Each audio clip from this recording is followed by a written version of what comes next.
오늘의 주요 뉴스입니다. 변창흠 국토부 장관이 LH 땅 투기 의혹과 관련해 사의를 표명했고 문재인 대통령은 사실상 이 사의를 수용했습니다. 대통령은 LH 투기 의혹에 대해 차명 거래도 수사하라고 지시했습니다.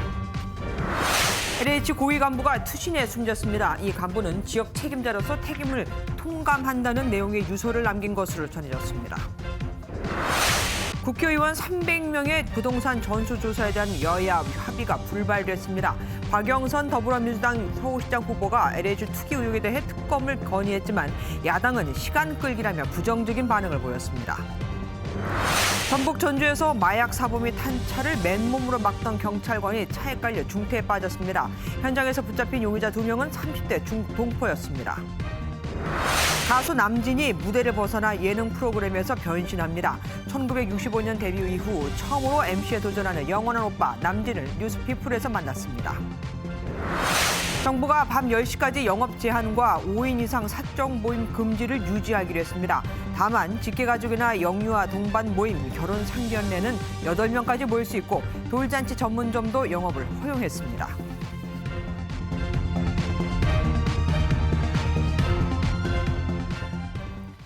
오늘 종합뉴스는 특검 공방을 화두로 잡아봤습니다. 정부 합동조사단의 조사 결과에 대한 불신이 커지자 더불어민주당 박영선 서울시장 후보가 이 특검 도입을 제안했죠.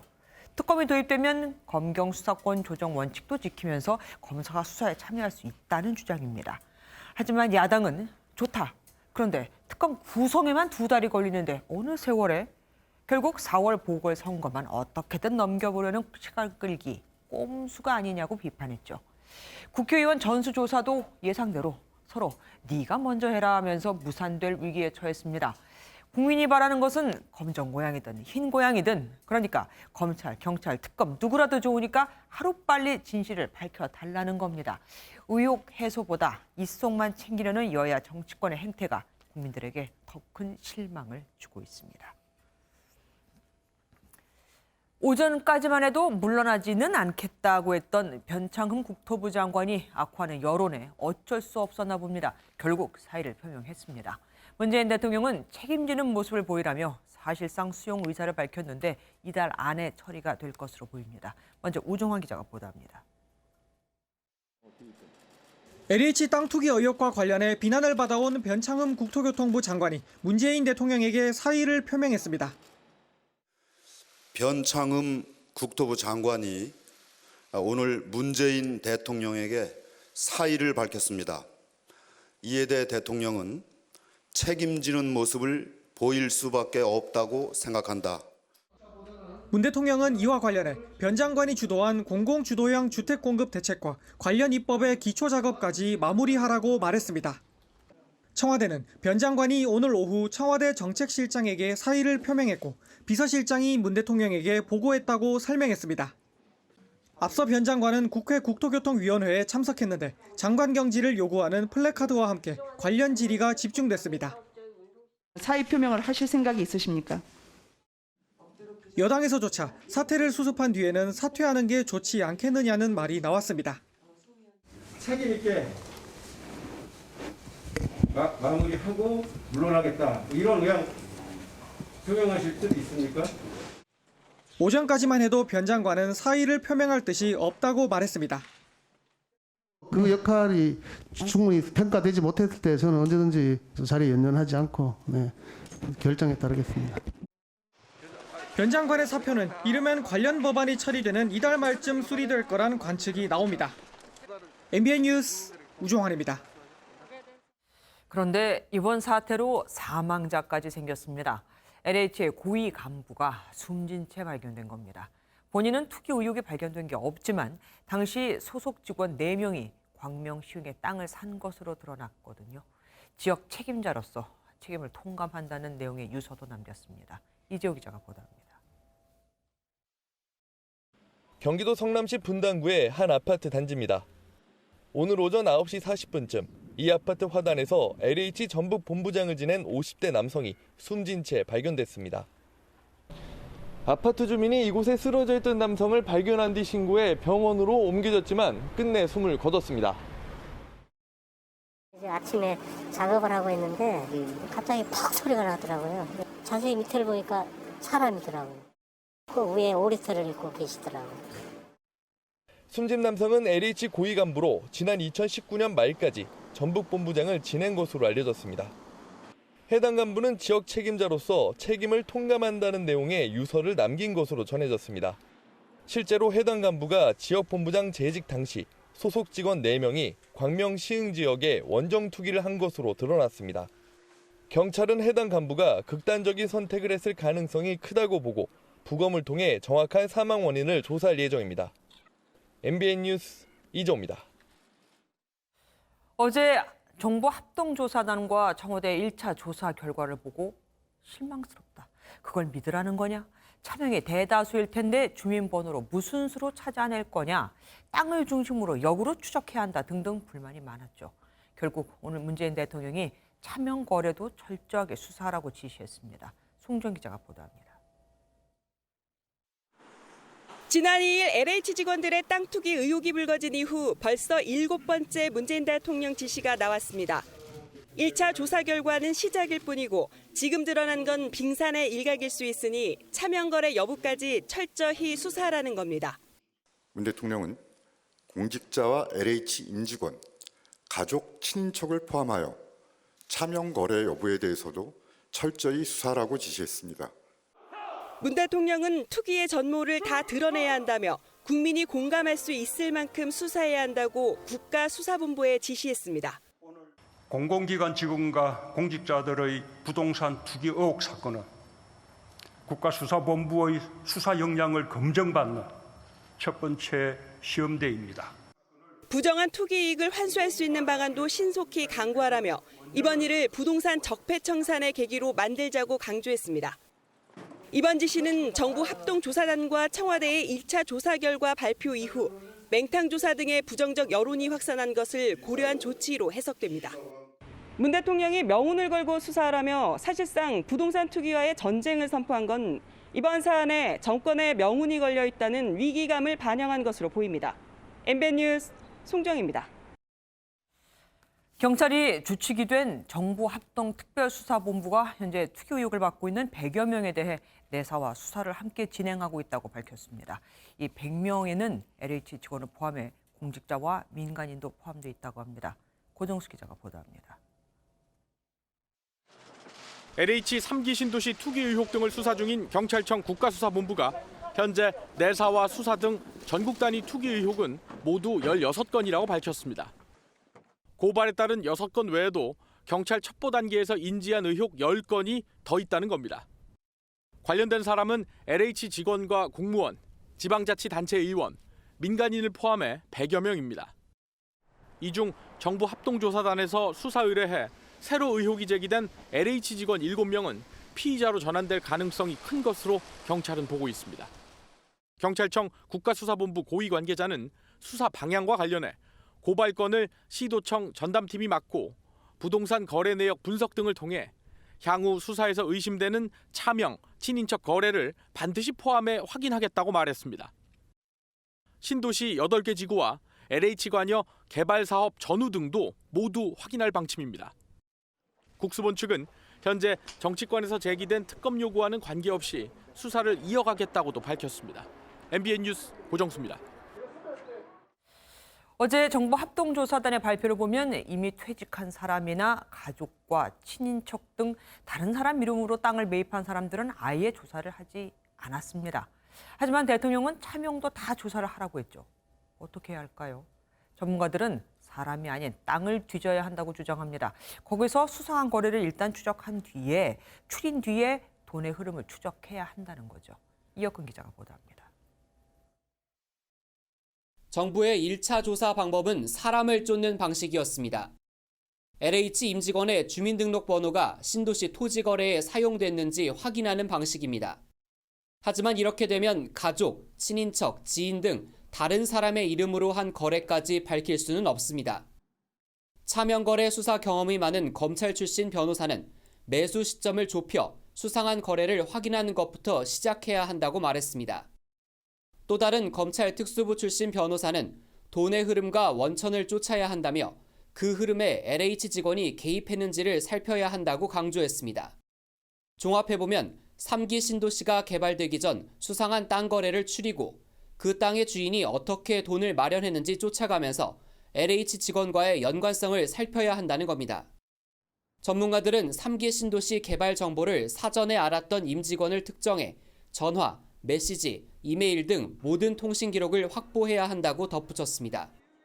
국토부 관계자와 LH 고위직 간에 협의할 거 아닙니까? 그때 의사결정의 변천 과정을 들여다보면 이 수사가 길이 보이고, 다만 대다수 전문가는 이런 수사가 자금 추적에 공을 많이 들여야 해서 단시간에 끝나긴 어렵다고 입을 모았습니다. 실명 투기꾼만 적발한 1차 조사의 한계를 극복하려면 수상한 거래를 추려 돈의 흐름을 쫓아야 한다는 지적이 나옵니다. MBN 뉴스 이혁근입니다. 고양 창릉지구는 지난 2018년 개발 계획 도면 자체가 아예 유출됐던 곳입니다. 현재 주민들은 도면이 통째 유출됐는데 조사 결과 투기 의혹이 딸랑 2건이라는 게 말이 되냐는 반응을 보이고 있죠. 그곳 여론은 결국 어제 발표 자체를 전체를 못 믿겠다고 할 정도였습니다. 장명훈 기자가 다녀왔습니다.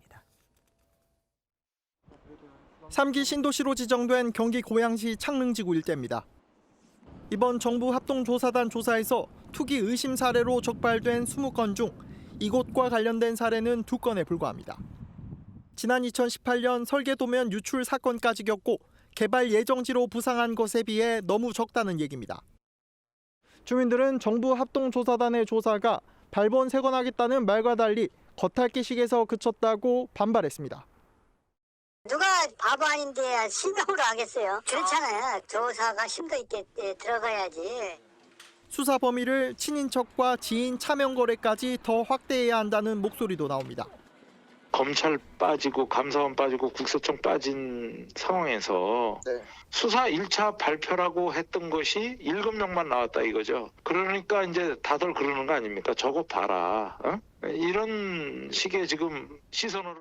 이번 투기 의혹 사태에 대한 국정조사를 요청하는 청와대 청원글은 2만 4천 명이 동의한 상황입니다. 여기에 검찰 수사를 즉시 도입해야 한다는 의견과 목소리까지 나오고 있습니다. MBN 뉴스 장명훈입니다. 광명시흥 땅 투기 의혹을 받고 있는 LH 직원 중에는 광명시흥 본부에서 근무하는 사람도 3명이나 있었습니다. 본인이 맡은 지역 정보를 이용했다는 의혹이 들 수밖에 없죠. 심지어 아무것도 지을 수도 심을 수도 없는 도로까지 샀습니다. 재개발이 안 되면 무가치한 맹지나 다름없는데 그런데도 산 겁니다. 토지를 사고 곧 금방 개발이 발표된 곳도 있었습니다. 임성재 기자가 다녀왔습니다. 경기 시흥시에서 추진 중인 자동차 첨단도시 사업 VCT 내 부지입니다. 3기 신도시 투기 의심 사례와 비슷하게 용버들 묘목이 빼곡히 심어져 있습니다. 지난 2017년 1월 일명 강사장이라고 불리는 LH 강모 차장이 지분을 쪼개 낙찰받은 땅입니다. 17년인데 18년이 걸릴 것 같아요. 10년간 넘어서. 차로 10분 거리인 또 다른 밭도 가봤습니다. 이번엔 시흥시 의회 이모 의원의 부인이 소유한 텅 빈 농지가 눈에 띕니다. 이 의원의 아내 A씨는 1517제곱미터에 달하는 이곳 밭을 2017년 말 3억 6천여만 원에 매입했습니다.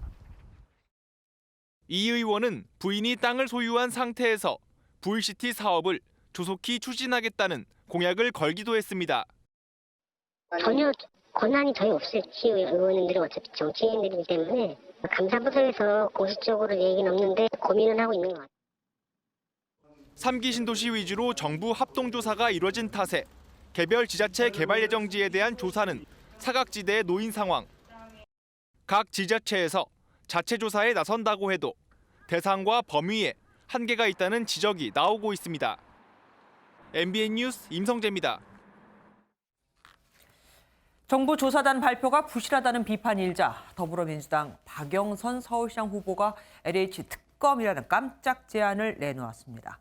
여론이 너무 안 좋다 보니 여당 내에서도 민심 수습을 위해 일단 자존심을 한 수 접어두고 수사의 전문성과 경험을 가진 특검을 도입해야 한다고 밝혔지만 야당이 반대하고 있습니다.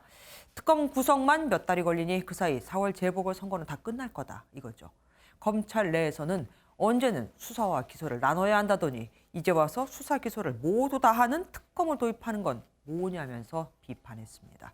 주진희 기자입니다.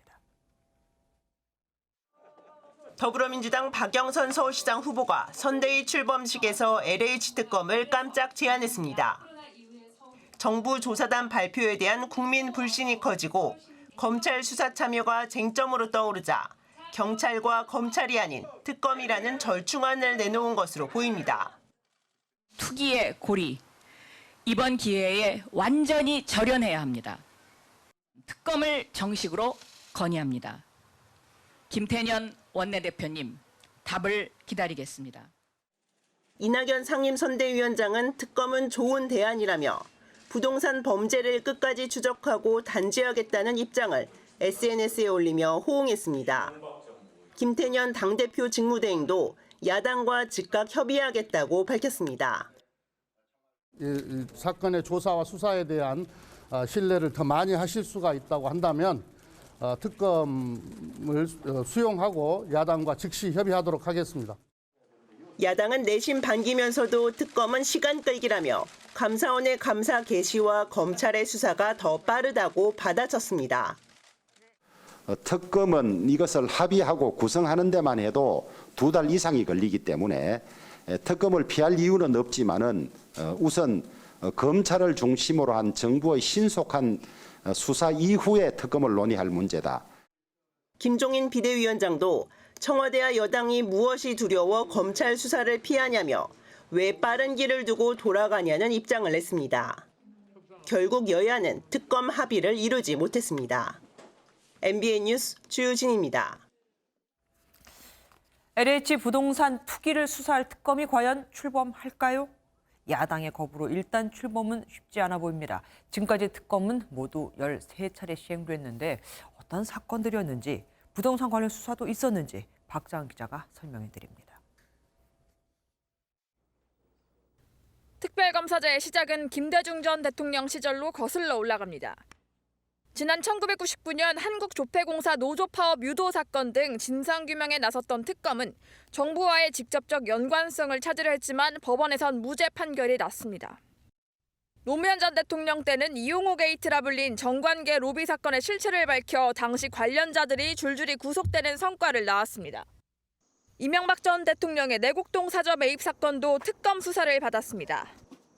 이 전 대통령 퇴임 후 거주 목적으로 매입한 서울 내곡동 사저 땅이 배임과 차명 매입 의혹 등을 받았지만 아들 이시영 씨 등 관련자들이 불기소 처분을 받으면서 특검이 나섰고 당시 이광범 특검의 진두지휘로 출범 한 달 뒤 관련자 3명이 불구속 기소됐지만 실체적 진실은 밝히지 못했다는 지적도 받았습니다. 그 어떤 수사보다도 선입견과 예단이 없는 수사, 법과 원칙에 입각한 수사가 필요하다고 판단하고 있다는 점. 지난 2016년엔 박영수 특검이 국정농단 사건을 수사했고 현 정권에선 허익범 특검이 드루킹 사건을 맡기도 했습니다. 지금까지 총 13번의 특검 수사가 진행된 데 있어 검사, 판사 출신이 각각 6명이었고 이번 LH 투기 의혹이 특검으로 갈 경우 부동산 투기로는 첫 특검입니다. MBN 뉴스 박재한입니다. 더불어민주당 박영선 서울시장 후보가 제안한 LH 특검이 전국을 집어삼키는 모양새입니다. 실행 가능성이 있는 건지, 실행된다면 그 실효성은 또 있는 건지 짚어보도록 하겠습니다. 정치부 김순철 기자 나와 있습니다. 어서 오십시오. 박영선 후보는 왜 LH 특검 카드를 29개 딱 꺼내 들었을까요? 예, 가장 직접적인 원인은 LH 사태로 인한 지지율 하락으로 이렇게 좀 보여집니다. 그러니까 민주당 의원들조차 공개 속상해서 이번 사태로 4.7 재보선에 불똥이 튀지 않을까 우려다 이렇게 말할 정도로 당내 위기감이 좀 커지고 있는 상황이죠. 특히 어제 정부가 야심차게 발표한 1차 조사에서는 7명의 투기 의심자를 추가 확인하는 데 그쳐 논란이 커진 상황입니다. 결국 박영선 후보가 성남 민심을 달래려는 차원에서 보다 강력한 수단인 특별검사제 도입을 주장하며 여론을 주도하려는 게 아니냐 이런 분석이 나오고 있습니다. 박 후보 주장의 야권 후보들은 선거용이 아니냐며 경계했는데 관련 발언 각각 들어보시겠습니다. 멀쩡한 수사권을 가진 검찰을 손발을 묶어놓고 진작에 일할 수 있는 상황 시기는 다 놓쳐놓고 뒤늦게 특검을 하자고 그럽니다. 특검 건의가 단순히 선거를 위한 그런 주장이라면 그것은 국민을 속이는 길입니다. 저렇게 특검 도입을 하자는 것 자체가 시간 끌기다라고 야당에서 보고 있는데 그런데도 특검 도입이 실제로 가능할까요? 네, 특검 수사가 착수되려면 우선 국회에서 특검법이 발의되어야 합니다. 수사 범위와 대상 그리고 기간 등의 규정을 담은 특검법은 국회 법사위로 넘겨져 국회 본회의에 상정돼 통과되는 게 통상 절차입니다. 이후 대통령은 국회에 있는 특검 후보 추천위가 추천한 후보자 2명 가운데 1명을 특검으로 임명하게 됩니다.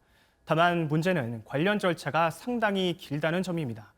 조영 국민의힘 원내대표가 특검 협의와 구성에만 2달 이상 걸리니까 검찰 중심의 수사를 하고 나서 논의하자며 잘라 말한 것도 이런 이유입니다. 다시 말해 야당 입장에서는 특검을 정치 쟁점화를 차단하기 위한 시간 벌기용이라고 보는 거죠. 다만 민주당의 한 핵심 관계자는 야당이 특검을 반대한다면 우리대로 비판할 여지가 생기는 것이라고 말하기도 했습니다. 아, 그러니까 우리는 하자고 했다, 너희가 안 받았다, 뭐 이런 얘기군요. 예. 이번에 또 새로 취재된 내용이 있다면서요? 예. 민주당이 야당이 제의한 국정조사에 응한다고 했다고요?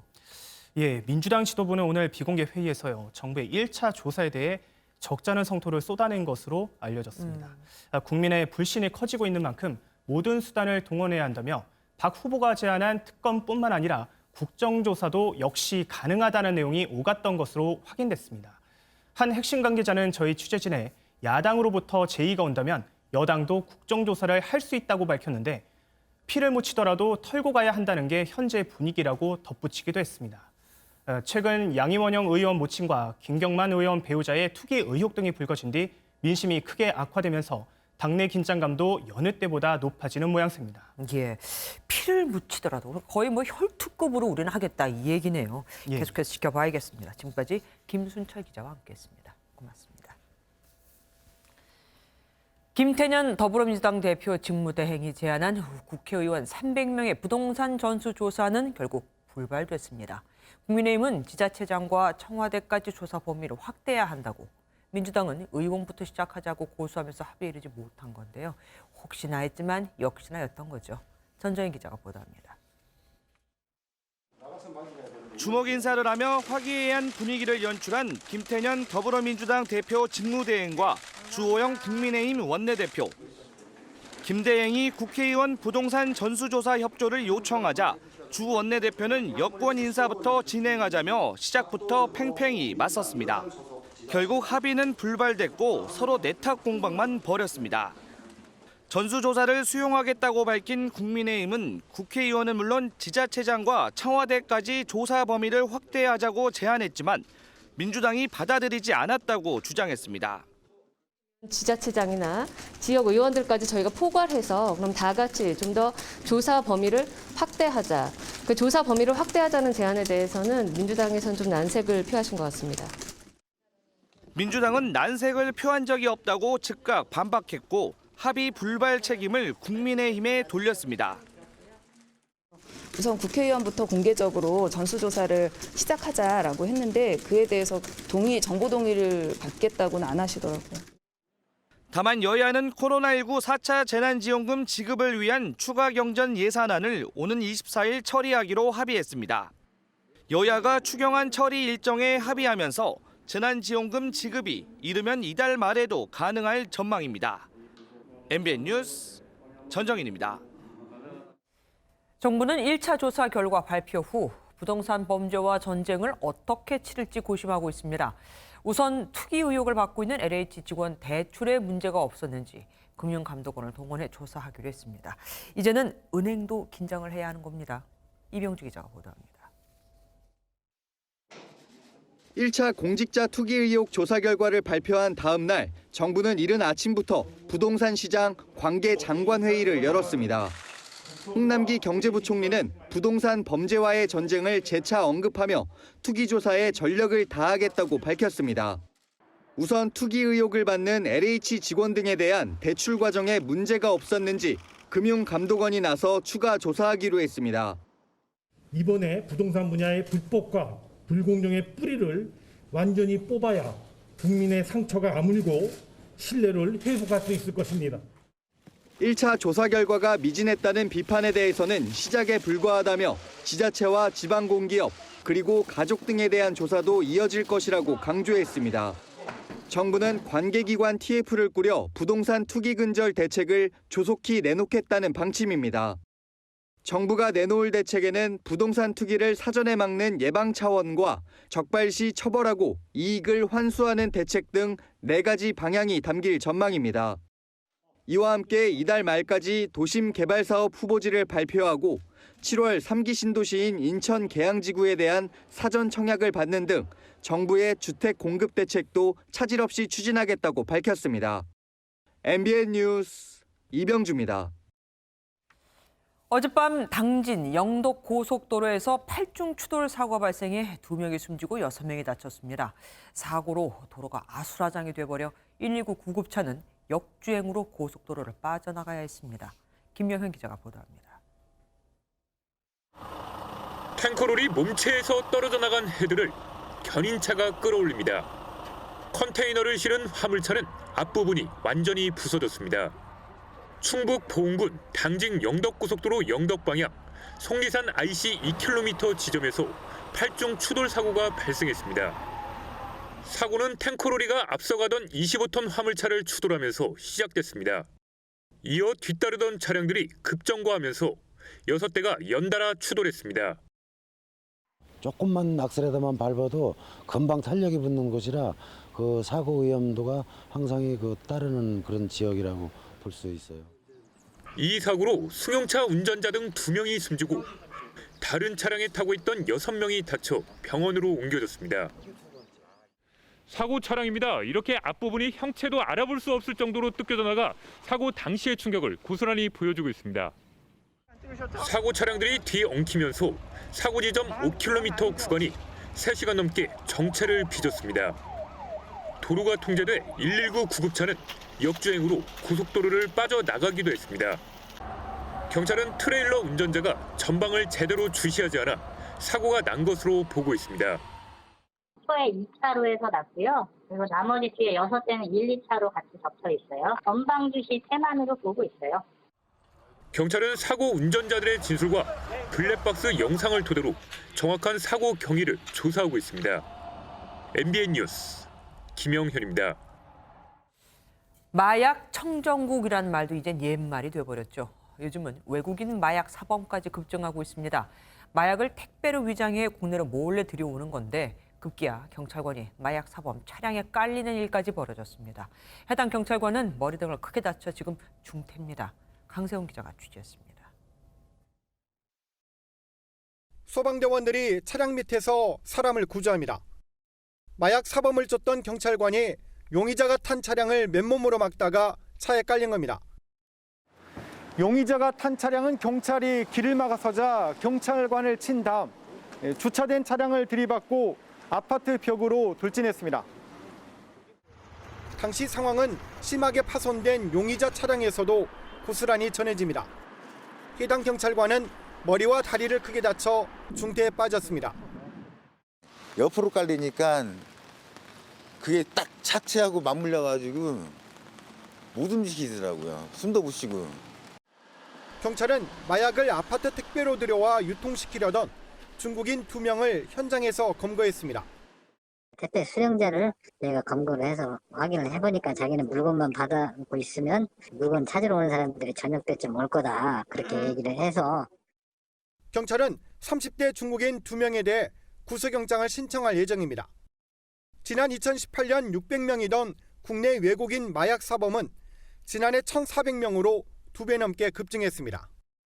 MBN 뉴스 강세훈입니다. 만취 운전으로 새벽 배송을 하던 택배기사를 치고 달아난 20대가 경찰의 추격 끝에 붙잡혔습니다.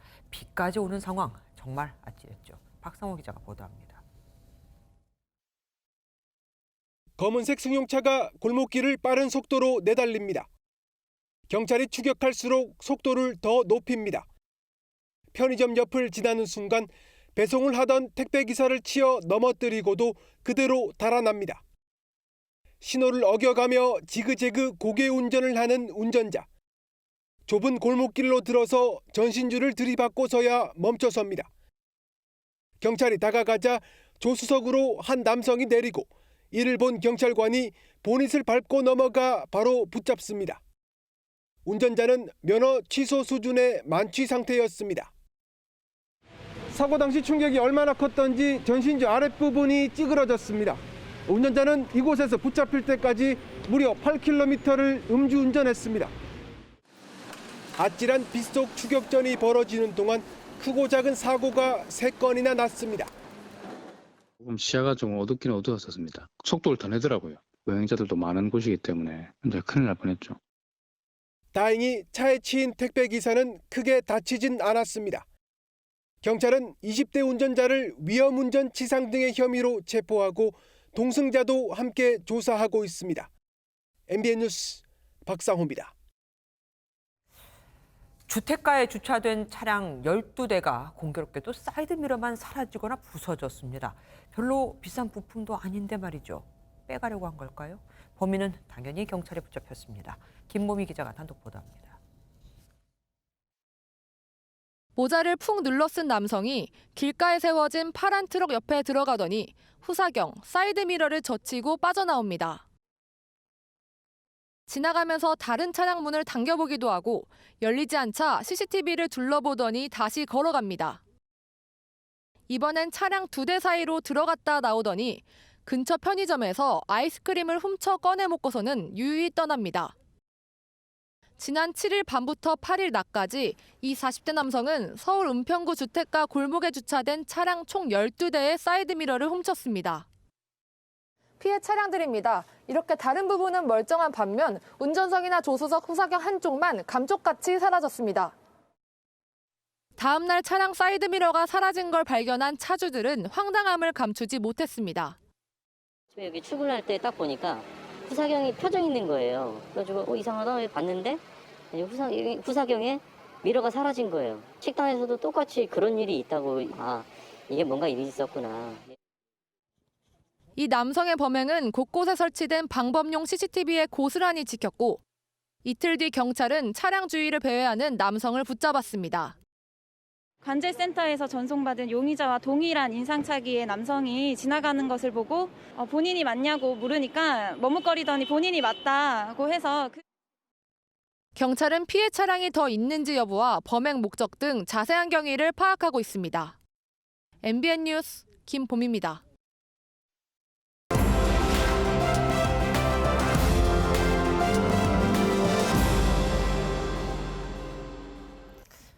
키워드를 살펴보는 화제의 뉴스 시간, 픽뉴스 시간입니다. 산업부 길기범 기자와 함께하겠습니다. 어서 오십시오. 오늘 첫 번째 키워드 뭐 준비하셨습니까? 네, 첫 번째 키워드는 마켓컬리 너마저입니다. 그 온라인 쇼핑몰 말씀하시는 거죠? 네. 뭐 마켓컬리가 잘못한 게 있습니까? 네, 그건 아니고요. 예. 마켓컬리가 이제 상장을 추진하고 있는데요. 그런데 그 시장이 한국이 아닌 뉴욕 증시 상장을 검토 중이라는 외신 보도가 나왔습니다. 네. 마치 쿠팡처럼 말이죠. 네. 미국 경제매체 월스트리트 저널은 마켓컬리 측이 연내 상장을 위해 금융인들과 논의하고 있다고 보도했습니다. 저희도 마켓컬리 측에 확인을 해봤는데요. 연내 상장으로 일정을 앞당긴 건 맞지만 아직 국내 증시인지 뉴욕 증시인지 결정은 안 됐다는 입장입니다. 다만 기업 평가를 높이 쳐주는 곳으로 갈 계획이라고 언급했습니다. 쿠팡도 그렇고 이렇게 잘 나가는 스타트업 기업들이 우리나라가 아닌 외국, 그러니까 뉴욕 증시 같은 곳에 상장을 추진하는 거죠? 아무래도 뉴욕 증권거래소가 세계 최대 규모 증권거래소인 만큼 국내보다 기업 가치를 더욱 높게 평가받을 수 있기 때문입니다. 글로벌 투자자로부터 펀딩도 유리하고요. 차등 의결권을 인정해주는 것도 중요한 요인으로 꼽힙니다. 우리나라에서는 창업주나 최고 경영자라 해도 가진 지분만큼만 의결권을 가지는데 차등 의결권은 창업주나 최고 경영자가 가진 주식에 보통주보다 더 큰 힘을 부여하는 겁니다. 실제 김범석 쿠팡 의장의 주식 한 주는 29주의 효과가 있습니다. 경영권 방어나 중요 결정을 내릴 때 훨씬 유리하기 때문이라고 선호됩니다. 사실 뭐 똑같은 물건을 더 좋은 값을 쳐주는 곳으로 가는 게 기업의 생리이기는 하죠. 또 미국이 더 기업 친화적이기도 하고 아무래도 경쟁사인 쿠팡이 뉴욕 증시에 상장한 게 영향을 미치기도 했겠죠. 네, 쿠팡이 바로 어제 뉴욕 증시에 상장했는데요. 지금 화면에 나오고 있는 게 바로 쿠팡의 뉴욕 증시 대비 모습입니다. 네. 종이 울리자 김 의장 등 쿠팡 관계자들이 박수를 치고 손을 흔들며 기뻐하는 모습을 볼 수 있습니다.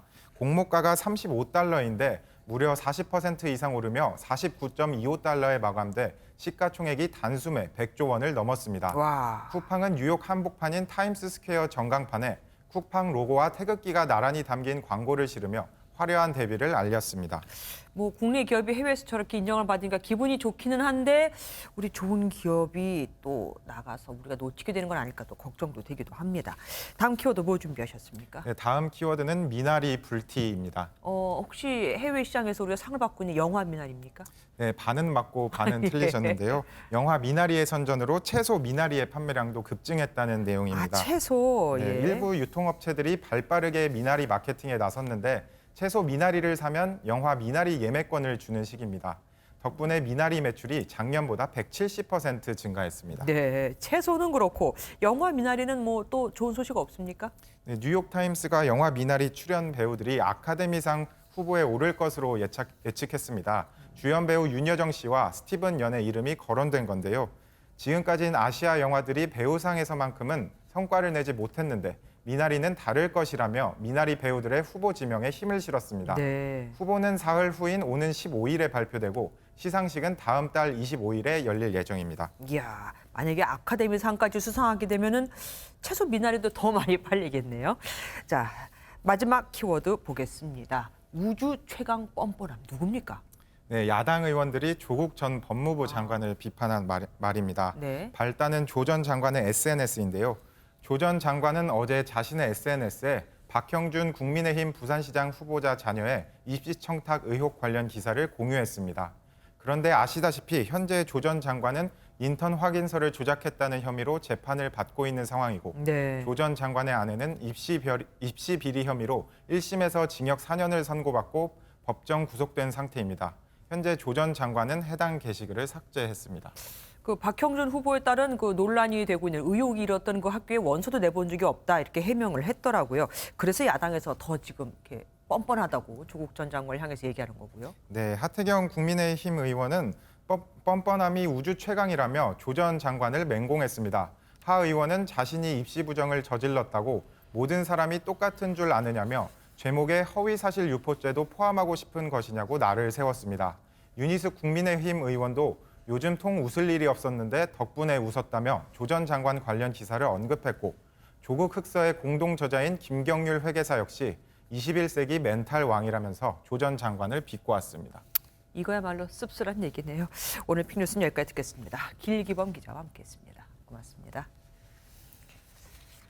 지하철 열차 안에서 모르는 여성을 마구 폭행한 남성이 붙잡혔습니다. 묻지마 폭행으로 보이는데 이 남성 입장에서는 이유가 있었습니다. 지나가려는데 여성이 휴대폰을 보며 길을 안 비켜줘서 그랬답니다. 김종민 기자가 보도합니다. 지난 10일 저녁 7시쯤 서울 지하철 1호선 열차 안. 40대 남성 A씨가 열차 안에 있던 40대 여성 B씨의 얼굴과 머리를 마구 폭행했습니다. 당시 퇴근 시간이라 열차 안에는 승객들이 많았고 다른 승객들이 A씨를 말리면서 폭행은 끝났습니다.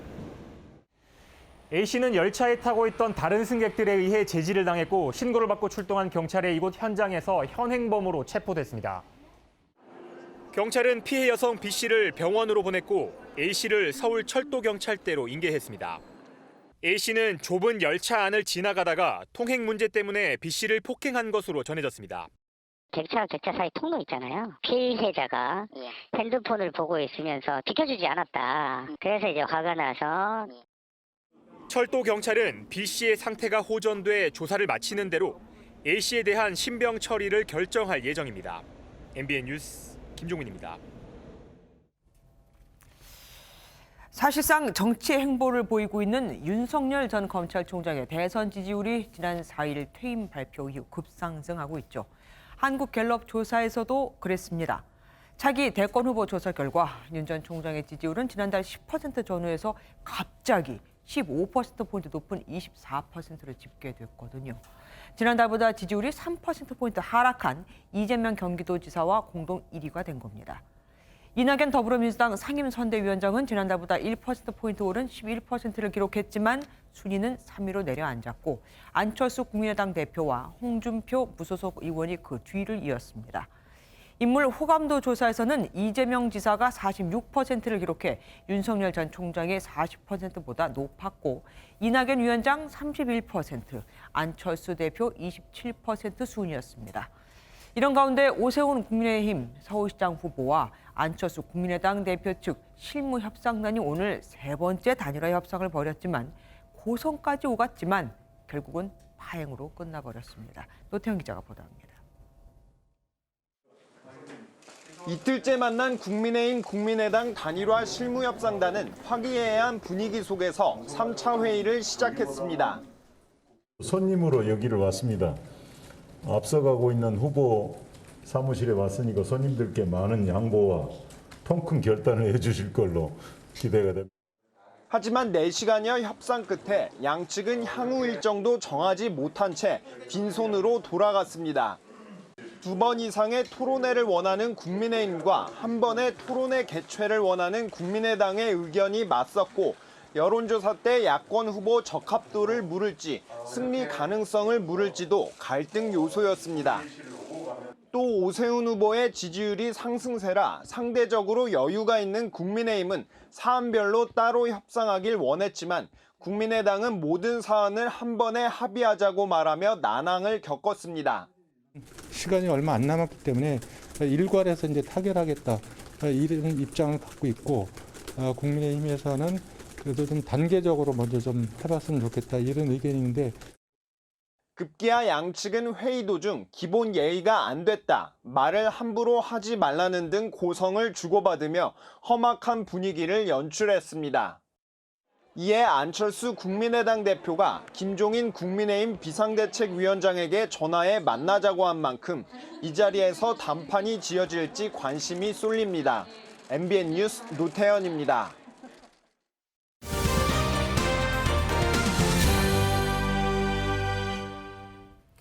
가요계의 전설이자 70년대 소녀들의 영원한 오빠죠. 가수 남진 씨가 데뷔 후 처음으로 버라이어티 MC에 도전합니다. 올해 76세, 스타로 57년을 살아왔지만 무대가 아닌 전국을 돌며 님을 찾아 나선 건데요. 오늘 뉴스피플은 오빠에서 국민 MC로 나선 남진 씨를 만났습니다. 이상주 기자입니다.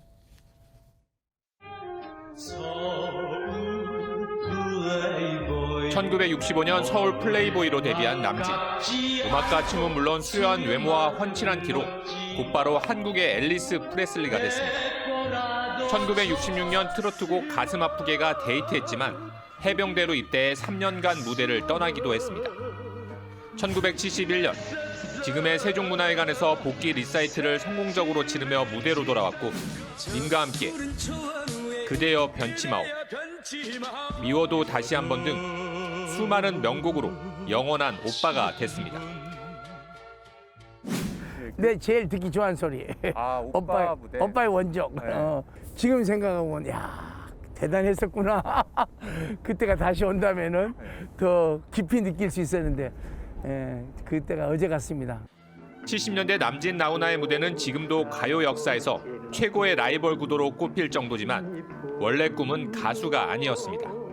그래서 어릴 때 꿈은 원래 영화 배우였었는데 이제 노래를 먼저 하게 돼서 가수를 하다가 이제 계속 영화도 한 70편 하게 되는데 역시 나는 더 노래가 맞는 것 같았어요. 3분 30초 동안 한 편의 드라마를 혼자 다 있는 걸 전부 표현할 수 있으니까. 최근 가요계 대세가 된 트로트 열풍에 대해 하나의 장르가 아닌 공감이라고 분석했습니다. 우리 대중가요는 아무래도 시대하고 함께 갑니다. 우리 옛날 정말 국민 가요가 됐던 것은 우리가 옛날 일제시대 때 6.25 사변 어려웠던 시절에 우리 국민의 노래 애환을 노래로 담아서 코로나로 인해서 막 그럴 때 많은 위로가 되고 기쁨을 주고 막 이래서 더 많은 사랑을 받게 되는 것 같습니다. 70이 넘은 나이지만 도전에 대한 두려움은 없습니다. 올해는 데뷔 후 처음으로 예능 버라이어티 소문난 님과 함께 MC로 나섭니다. 아니 저는 그냥 지금까지 50여 년 동안 노래만 해봤지 저는 이 MC를 통해서 MC도 배우고 또 세상 사회의 모든 아름다운 것을 정말 처음으로 보고 느끼고 저는 굉장히 요즘에 아주 업된다고 그럴까요? 흥분된 정말 너무 즐거운 시간입니다. 저는 MC는 무대처럼 화려하게 빛나지 않지만 함께 공감할 수 있는 특별한 자리입니다. 우리나라의 모든 전국 방방곡곡에 살아가고 있는 또 어려움을 극복해서 오늘날 참 행복하게 열심히 사시는 인간 승리자들을 만나서 진짜 저는 많이 배웠어요. 전국의 님을 찾아 떠나는 MC 남진의 님은 바로 팬입니다. 연예인과 팬과 이런 관계가 아닌 함께 살아온, 함께 또 나에게 고마운 그러니까 그 팬, 가족. 지금도 전국 공연들 다니며 보면은 다 만납니다. 막 그때 집도 소리였는데 가족들하고 다 같이 와서도 만나고 옛날 얘기도 하고 그게 제일 보람이고 기쁨입니다. MBN 뉴스 이상주입니다.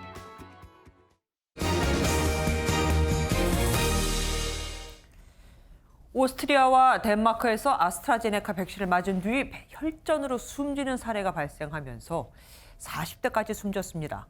유럽 10개국이 이 백신 접종을 중단했습니다. 우리 방역당국은 국내에서는 현재까지 혈전과 비슷한 부작용 신고는 없었다고 밝혔습니다. 정설민 기자가 보도합니다. 덴마크가 아스트라제네카 백신 접종을 일시 중단했습니다.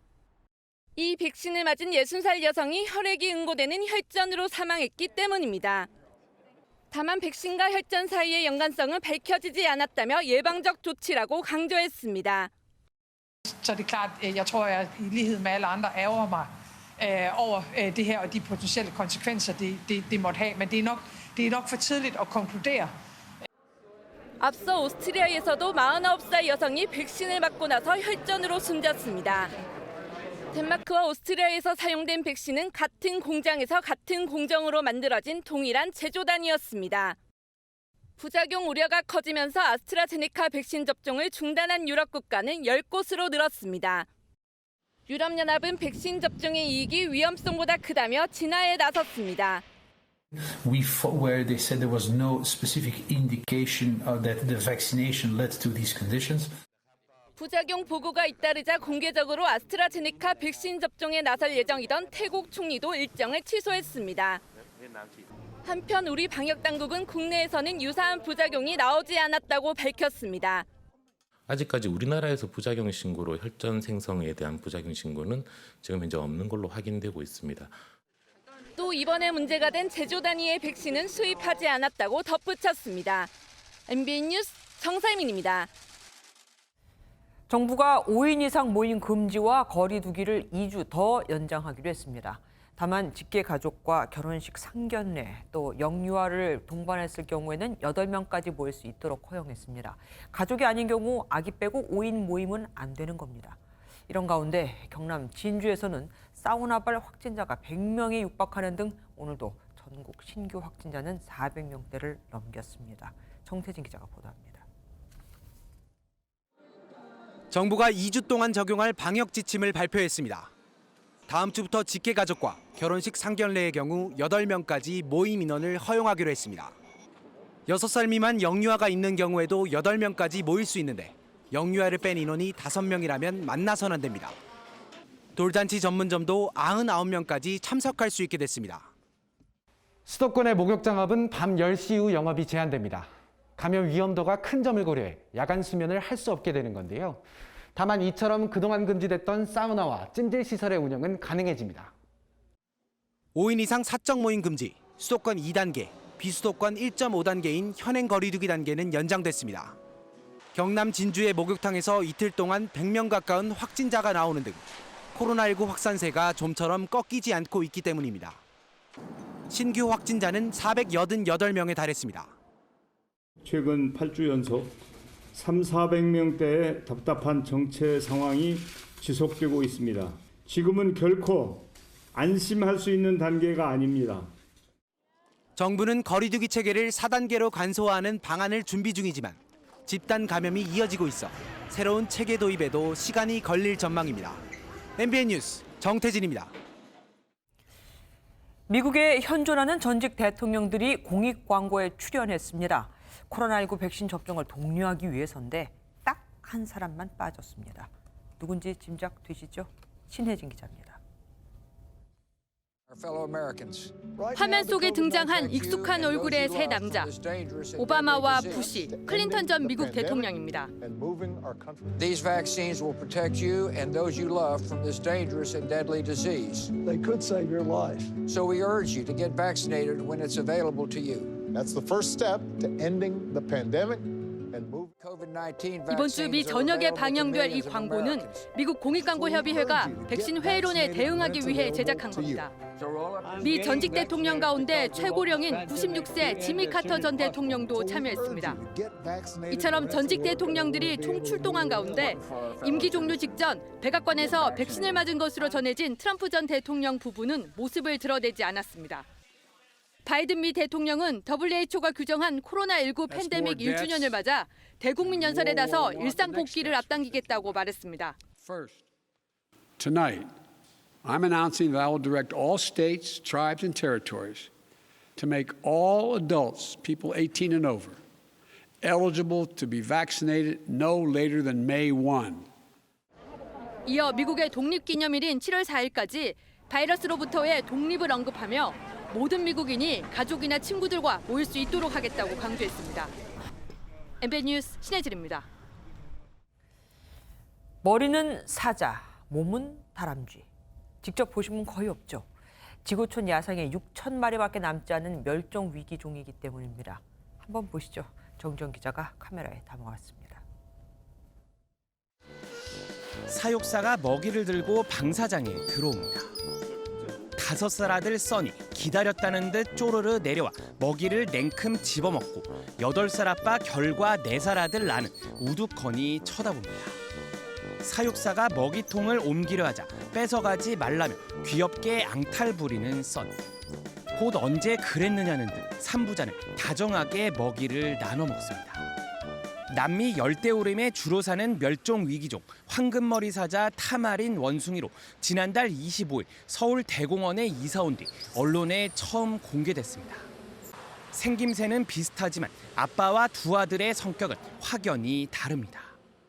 낯선 기색 없이 먹이도 잘 먹고 활발하게 활동하며 새로운 공간에서 완벽히 적응하고 있습니다.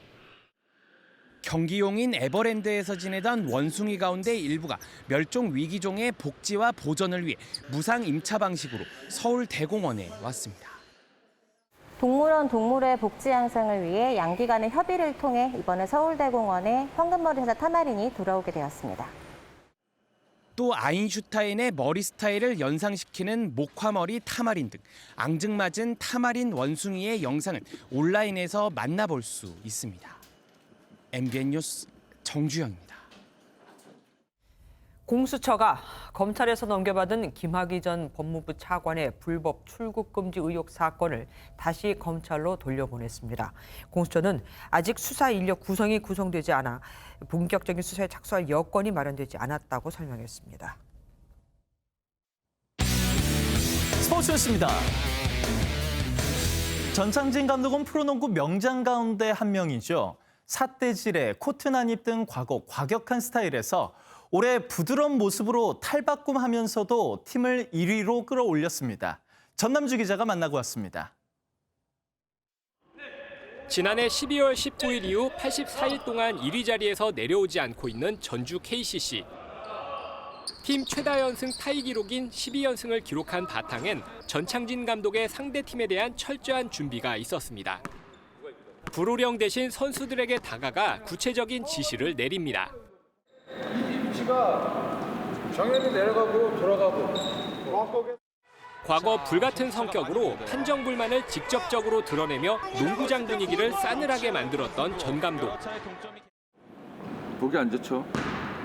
승부에 대한 집착력이 좀 강했어요. 손해보는 그런 상황들을 당하고 싶지 않았었고 이런 모습은 절대 다시 하고 싶지는 않다는 생각은.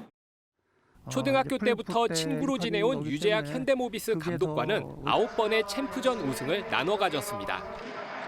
단 한 번도 파이널에서 맞대결한 적은 없지만 두 팀이 현재 1, 2위를 달리고 있어 가능성은 충분합니다. 저보다는 한참 위에 있는 감독이고 좋은 결과를 내서 둘이 만약 만난다 그러면 멋있게 승부를 한번 해보고 싶은 마음은 있어요.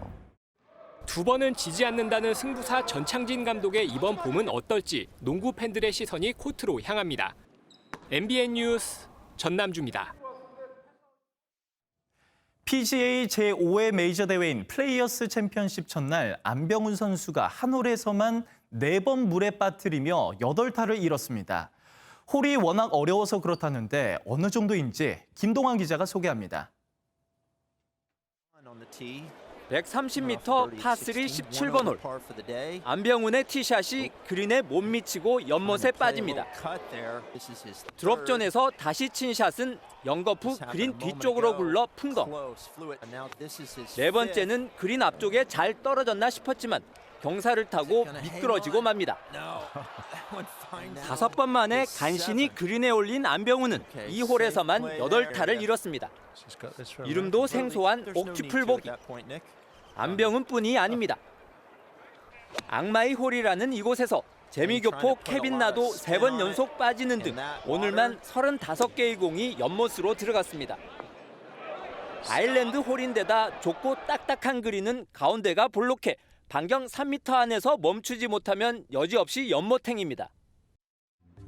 2005년 트웨이가 12타 만에 홀아웃했고 2007년 1라운드 땐 50개의 공이 물에 빠졌습니다.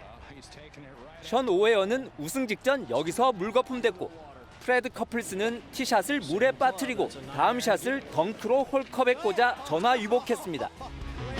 어렵게 올린 공은 갈매기가 물어가기까지. 또 누가 희생양이 될지 선수들은 떨고 있습니다. MBN 뉴스 김동환입니다.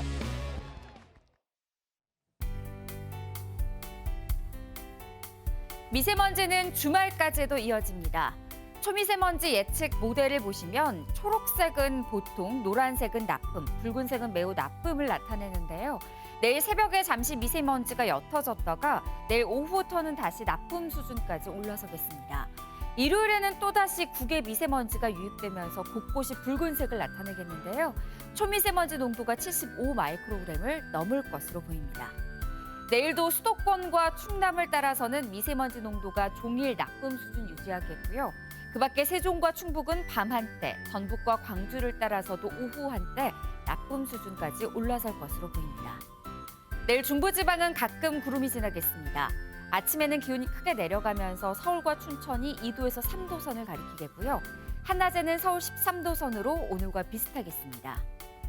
남부지방도 광주와 대구가 16도까지 오르면서 오늘보다 5도에서 6도가량 높겠습니다. 동해안 지역 내일 새벽까지 비가 내리겠고요. 산지를 따라서는 눈이 내려 쌓이는 곳도 있겠습니다. 다음 주 초에는 서쪽 지역을 중심으로 비가 내릴 전망입니다. 날씨였습니다.